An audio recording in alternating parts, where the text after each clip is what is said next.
The Bears look to snap a 4-game losing streak as the Vikings come to town this Sunday. Welcome into Bears Now. My name is Harrison Graham. Vikings a 3.5-point favorite at Soldier Field, over under 39.5. So they're looking at this like 21-18, 22, 21-18 is pretty much right on the money. So be similar to last week. Bears losing 20-19 at home to Green Bay. We're in the midst of a sub battle right now. Patrick Seatman, the host of our Vikings channel, was talking a lot of trash and saying, yeah, we're going to beat you on the field and in subscribers. And I said, oh, you might beat us on the field. You are not going to beat us in subscribers, though. But up to this point, he has. So if you want to take down Seeps and the Vikings, hit that subscribe button right now. We're 50 behind for this week. All right, you take a look at the injury reports. These were from Thursday. This video going out on Friday morning, so we'll see what DeAndre Swift in particular, his status is. He went from DNP Wednesday to limited Thursday. We'll see what Friday looks like. I feel good about his chances of playing, though. Tevin Jenkins was full, so sounds like he'll be back, which is big because Ryan Bates is in the concussion protocol. Doubt he's going to return this week. Kron Amagaji, Elijah Hicks, don't expect them to play either. Vikings injury report pretty clean. Josh Oliver probably misses another game, one of their depth tight ends, but other than that, they should be full go. So both teams fairly healthy. Definitely Minnesota a little more healthy, but I don't think the Bears are going to have an injury excuse to fall on this week. All right, who has the edge? You know what we do, head coach all the way through certain position groups. Clearly, just from an overall coaching standpoint, you would go Minnesota here. I like Kevin O'Connell as a head coach and offensive play caller. Brian Flores is a stud defensive coordinator. So definitely the Vikings on that front. I think you'd have to give Minnesota the edge at quarterback too. Now, Darnold has come back to earth a little bit recently, but when you stack up the full seasons here, he has certainly performed better. He's in a better situation, but got to give credit where it's due. Completion percentage much higher. Yards not too much of a difference, about a game's worth there. More touchdowns, but more picks. The ratio actually basically the same there. But some more big plays with Sam Darnold, I would say, and a little more consistency. But like I said, he's come back to earth recently, threw 3 picks against an awful Jags defense. So I think there's opportunities for this Bears defense to make some plays on him. And would it shock anyone if Caleb Williams outplayed Sam Darnold in a 60-minute game? No, that would not be shocking. I thought he went toe-to-toe with Jordan Love and in some ways outplayed him last week. So, I think on paper you'd have to give Darnold the advantage right now, but certainly an opportunity for Caleb to play better on Sunday, which is what we ask you here. Who will have the better game? Type C dub for Caleb Williams, SD for Sam Darnold, who's going to play better this Sunday. Skill groups, I still got to go Vikings. Aaron Jones is having a pretty good season. So is DeAndre Swift, but even if you call that a wash, you got to give them the edge at receiver. And I like the Bears receiver group. I think it looked better last week under Thomas Brown, but Justin Jefferson and Jordan Addison as a duo is just so dynamic. I certainly think the Bears receiving group could match that this week, but I would give Minnesota the edge there. I think the Bears have the advantage at tight end, especially with Oliver out. Cole Kmet, I think, is a better player than TJ Hawkinson at this point, who's still working his way back from injury. So overall, tight end edge to the Bears, but I think skill group as a whole, you'd have to give Minnesota the edge. And then clearly the offensive line is better in Minnesota. Now, their left tackle, Darosow's out for the season, so that helps. They traded for the Jags guy. I'm forgetting his name, but Cam Robinson. Thank you, producer Cullen. That group's been pretty solid, especially in pass protection. So I would give the Vikings the edge. So clean sweep, head coach and offensively. Let's see what the defense looks like. Defensive line, still Vikings. Early in the year, I probably would have said Bears, but the Bears' defensive line only has 7 sacks in the last 4 games. Montez Sweat hasn't seemed right for most of the year. He's been battling stuff, hasn't played his best. Dexter has seemingly hit a wall. Billings is out now. So I'll lean Minnesota here, especially when you factor in how Flores can scheme. I will go next 2 groupings, Bears. I think linebackers and secondary do advantage Chicago. The secondary hasn't played as good recently. Brisker being out has hurt, but the Vikings secondary is legitimately bad. Their linebackers are just okay. I like Ivan Pace, but the rest of that group is just eh. And then special teams, I'll go push. I would have said before last week the Bears have a better special teams unit, but they just let a game-winning field goal get blocked. So can't give them the edge in that regard. So a lot of edges for Minnesota, a couple for the Bears, but there's a reason the Vikings are 8-2 and the Bears are 4-6. They're much better coached, and they make key plays in key spots. All right, coming up next, my Bears' keys to victory. How can Chicago get back on track with the win on Sunday? We'll dive into that. But first, shout out to Rocket Money for sponsoring today's episode of Bears Now by Chat Sports. You can do a lot of cool things with Rocket Money, which all add up to you saving money, as you can cancel any subscriptions you no longer want. You can set budgets, and they'll send you alerts throughout the month.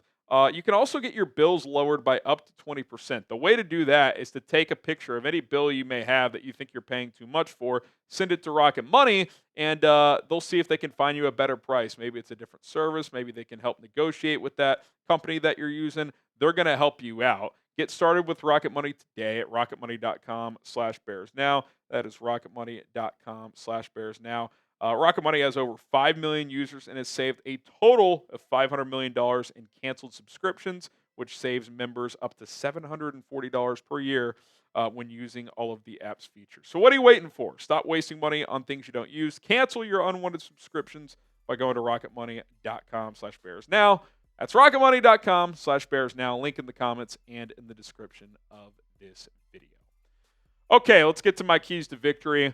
Number one, you got to get to some Caleb Williams like he did last week, maybe better than he did all year. Quick decisions.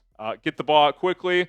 If you see a running lane you like and want to take it, go do that. If the pocket's collapsing and you need to keep the play alive, escape and look to throw or get a few yards with your legs.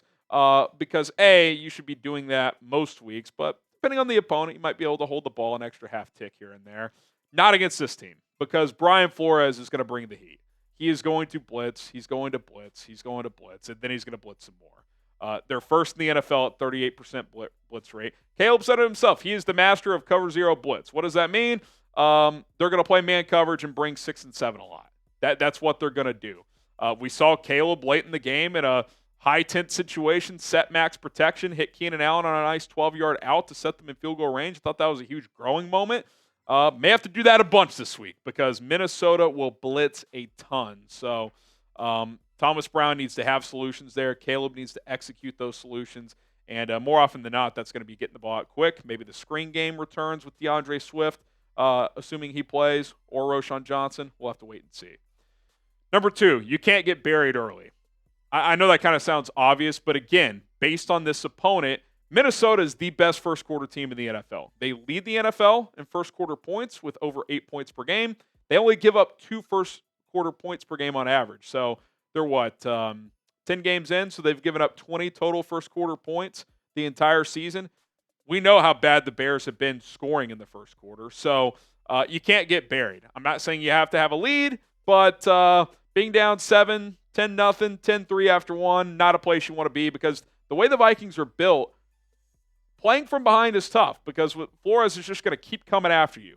So really starting out fast as a team, which we've talked about a lot, but not getting buried early is going to be very, very important. Number three, you got to get pressure on Sam Darnold, whether that's with blitzes, with stunts, etc. He's actually graded out pretty well against the blitz this week, but I still think you got to get pressure on him because he's a classic quarterback that if he's kept clean, he can look like a top 10 guy. We've seen it this year for a lot of games. But if he gets off his spot, he tends to make bad decisions. Kind of like last week with Jordan Love, who's better than Darnold, but they didn't blitz last week. And the four-man rush didn't get home hardly at all.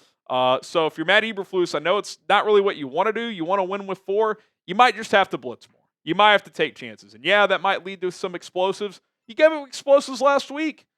Like, if you're not going to get home and you're still giving up big yardage, you might as well take your chances and blitz. So we'll see if Eberflus turns up the heat at all this week. Earlier in the year, it seemed like he was blitzing a little more, but last week he sat back, and that was not a good solution.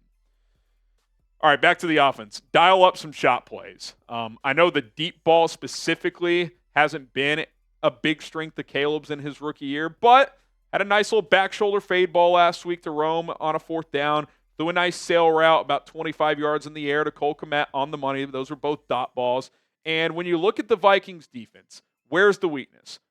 You can get big passing plays. Now, I think you got to be patient. I don't think you just start launching 50-yard posts on the opening drive, but if you get the quick game going, if Caleb gets into a rhythm with Flores tearing up or bringing the heat, set up some double moves, set up some pump and goes, stuff like that. Their corners aren't that good. So if your O-line can get into a spot where they start to hold up, you should be able to find some good one-on-one matchups with Roma Dunze, DJ Moore, Cole Kmet downfield a little bit as well. You can generate big plays against this defense. They're available. Now, again, you got to pick your spots. You got to be patient. You got to know when to do it. That's on the offensive coordinator. But,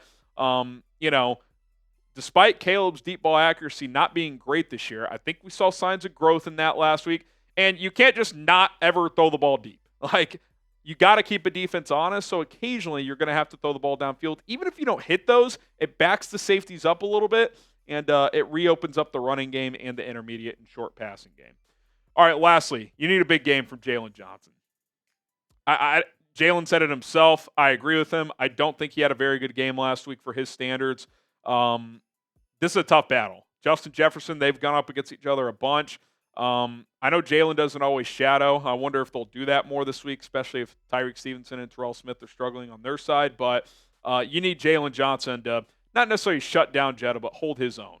He's got to do his part in this game because Jetta's a guy who can go for 200, and you can't let that happen. So battle of two all-pro caliber players. I would expect them to be matched up a decent amount. And Jalen's got to win his fair share. He's not going to win every rep, but you need him to bounce back and to play well. And if he does, that'll help because you need to limit the big plays that the Vikings offense can and has gotten quite often this season. All right, there you have it. Who has the edge? My keys to victory for the Chicago Bears if they're going to snap this 4-game losing skid and get back in the win column. Get your score predictions in. Who you got? What's the final score going to be, and who is going to win? Bears, Vikings, Sunday, Soldier Field. I just can't pick the Bears right now. I really wanted to. I really thought about it this week. I went back and forth. I do like I think they have a decent shot here. I feel a lot better heading into this game than I did heading into last week. But I just think it's a tough matchup again, going up against this defense with the rookie quarterback. And if it's close late, it's kind of hard to trust Matt Eberflus. It really, really is. So I got the Vikings winning 20-17. Another heartbreaker, falling to 4-7. Be sure to subscribe to the channel. We'll be live on Sunday for Bears-Vikings at 10:45 a.m. Central Time, full hour, 15-minute pregame activities. And then we'll stay live throughout the game as well, react to everything that happens. My name is Harrison Graham. We will see you on Sunday.